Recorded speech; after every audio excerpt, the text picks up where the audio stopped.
Hello ladies and gentlemen, welcome to my channel. My name is George Kingori. I'm your online finance guy who speaks about all things finance. How you can be able to grow, how you can be able to invest, and how you can be able to see your finances flourish. And today I'm going to speak about a subject called inflation. And I know that this is affecting people every day. But how is it affecting people? I'm going to do a case study on Kenya, my country, to be able to help you understand inflation and how it affects you every single day, because I cannot be speaking about investments, how you can be able to grow and how you can be able to invest and how you can be able to become better in your finances without helping you understand the effect of inflation on your investments, on your incomes, on your financial well-being. So my topic today is how is inflation affecting people, and I'm going to use a study of Kenya because that is my country. I'm going to use it as my base for this topic and discussion today. So how is inflation affecting Kenyans? Let me just give you a brief. I did an income and inflation matrix for 2 years, comparing 2 years, the year 1987 when I was born and the year 2017 when I reached 30 years of age. So how did inflation affect Kenyans in 1987 compared to 2017? 1987, I was just being born, and I remember one day I found my father's payslip. He was earning 16,000 shillings as an electrical engineer, a graduate, and he was able to provide for his family, and he was able to have ambitions as owning a car with a salary of 16,000. So that amount of money in the year 2017 is impossible to be able to even survive in Nairobi. So how did inflation affect people at the specific levels of income? So the average Kenyan, I'm going to take the average income of a Kenyan and are going to equate it against the purchasing power in terms of how much in hours would they need to work to be able to provide certain items of food for their families. So, for example, the average Kenyan, and I am assuming that the average Kenyan works for 21.75 days in a month, and they are working for 8 hours every single day. So Monday to Friday, 9 to 5 with lunchtime, and for 21.75 days. So because again you need to average it out. So the average Kenyan in 1987 needed to work for 0.11 hours to be able to provide bread for his family. The average Kenyan in 1987. In 2017, the same average Kenyan needed to work for half an hour to be able to provide bread for his family. So again, from almost 0.11 hours to almost half an hour to be able to provide the same bread. Then for eggs, a tray of eggs, in 1987, the average Kenyan only needed to work for 0.08 hours to be able to provide a tray of eggs for his family. The same average Kenyan in 2017 needed to work for 2 hours and 0.01, or averagely 2 hours, to be able to get the same tray of eggs. Average Kenyan. The same average Kenyan needed to work for 0.03 hours to be able to provide for 1 liter of full cream milk. In 1987, the same Kenyan needed to work for 0.19 hours to be able to provide for a packet of full cream milk. So what happened? Why are Kenyans increasingly need to work more to be able to provide for the same basic commodities, despite earning a lot more.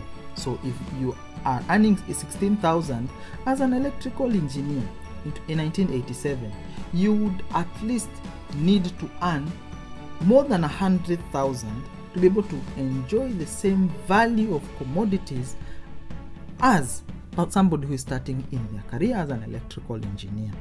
So what is happening? Despite people earning more, they still need to work even more to be able to provide for the same basic goods that we are all buying. So that is inflation, and that is how inflation is affecting Kenya. This means that somebody who is starting their career or their financial journey in 2017 needs to work extremely harder and needs to invest a lot more to be able to have financial security for themselves and their family as the years go, as opposed to somebody who started their career in 1987, meaning that it is easier to grow your finances, to become a millionaire, and to be able to flourish financially in 1987 compared to 2017. There are all other factors that affect all these calculations, but one of the major ones is inflation. So what causes inflation? So the first thing that you need to understand is that costs affects inflation. When there's a lot of cost that is attached to acquiring goods and commodities, then the inflation rate goes up. For the value of milk, some of the cost could be in higher taxes that Kenyans need to pay, more VAT, more excise duty, and more of these other commodities. Because remember, when the person who is producing milk is charged a lot more taxes, they would pass these taxes down to the average Kenyan. So the cost pool of such inflation affects Kenyan when the costs increase. Again, that's something that is related to that. When the cost of production of this commodity goes up over time, then this cost again is pushed to the average Kenyan. So when the cost of electricity to be able to produce this milk goes up, when the cost of fuel to transport this milk goes up, then of course the packet of milk would go up.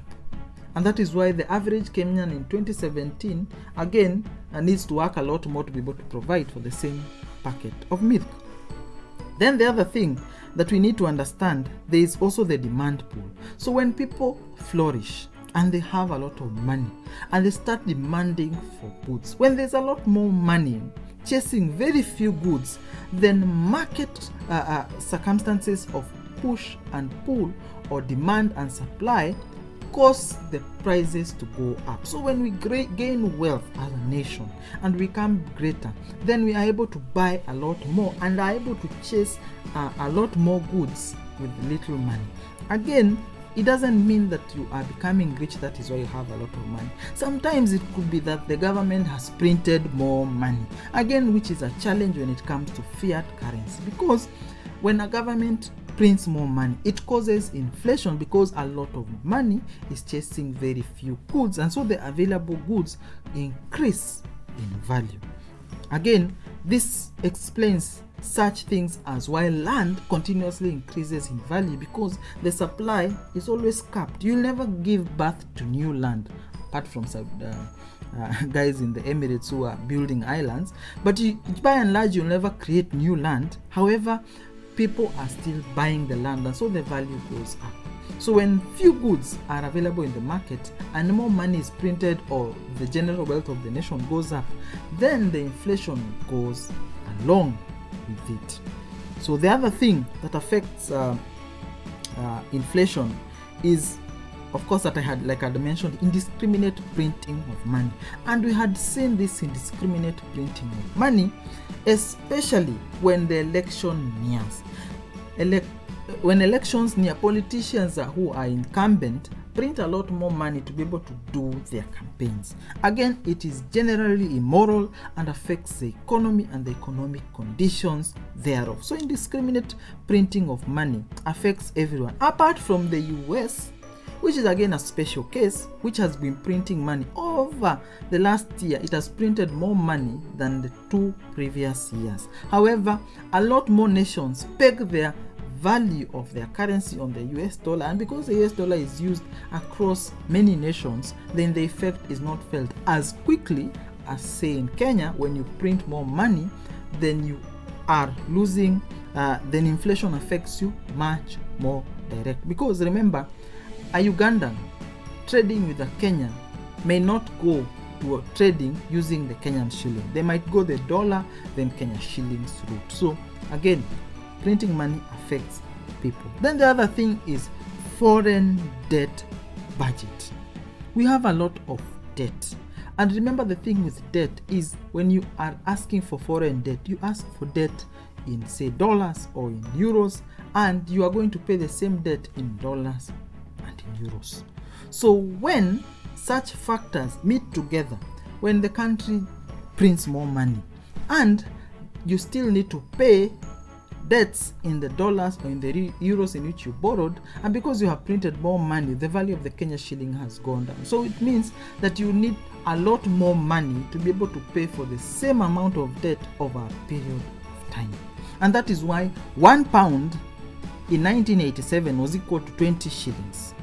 But 1 pound in 2017 was equal to almost 130 shillings. So these are the things that happen. So if you borrowed loan in 1987 and you borrowed £1 million, in 1987 you needed to pay 20 million shillings. But if you extended that debt and paid it in 2017, you'd need to pay 130 million shillings. So that is how it affects, and that is why debt affects the general inflation rate, because much more money has to be availed to be able to pay this debt. Another thing that affects people is currency devaluation. So when a nation decides to devalue its currency against other currencies, it means the people within the country need to put out much more money to be able to acquire foreign goods. It usually encourages the sale of exports from the country to outside, but again it discourages importation of goods from outside into the country. And if, like in the case of Kenya, you're going to import much more fuel, much more machinery to be able to produce the goods that have to again be sold to local Kenyans, then this increased value that you have to pay is passed again down to the local person, and this causes inflation to happen. So inflation again affects you in such other ways. Again, the other thing is economic scares. When there is an economic scare, when people assume or think that there is going to be an economic downturn, the value of or the demand of certain goods and commodities in the market goes up, because people want to acquire them before an economic scare happens. What happens with people when they think that the Kenya shilling value is going to lose out? They acquire real assets. So when they go on a buying spree so that they do not have their money in shillings, it causes the value of the commodities they are trying to pursue to go up. So if you are buying land, or everyone thinks of buying land, then the value of the land goes up. Then it happens such that the people who invest in the land to be able to, say, produce crops, they again have to charge a lot more money, because again the cost of acquisition of the land was higher. Again, this cost is passed down to you. So when there is an economic scare and an economic downturn, the end result is inflation goes up. And that is how people are forced to work a lot more to be able to provide same basic goods from 1 year to the next corresponding year. So I hope I am shedding light to be able to help you understand inflation and how it is affecting you. Because remember, inflation is not bad. If inflation is pegged to not more than 3%, then in a way it is okay, because when people think that they're going to lose their subsequent value in the coming years, they will work a lot harder now so that they can be able to hedge against inflation. However, inflation goes up and up above 3%, then it becomes a little bit of a problem. If it goes above 10%, then it starts getting into the regions of hyperinflation, in which case people start abandoning that inflation, because the sooner you get the money, the sooner it is losing value. So Kenya is going currently, as per the National Bureau of Statistics, at 5.8%. Again, not in the hyperinflation regions, but a little bit alarming, because it is again above 3%, which is the recommended rate of inflation in every country to be able to spur some economic growth. When it is too high, then it means people will start living at the edge of poverty. Investors will not be able to recover their investments, and a general economic slump usually happens. And some of these things have been exposed by the coronavirus, because investments are not happening, inflation is going up, and people's money is acquiring less and less of the commodities that they are working hard to be able to buy. So thank you for coming to my channel. If I have been helpful to you, please subscribe to the channel, leave a comment down below, and share this video. Share, so that people can be able to learn about what to do to be able to hedge against inflation. And I'll be able to do an additional video as a follow-up to this, to be able to help you learn how to hedge against inflation or prevailing market conditions. Thank you, and enjoy your day.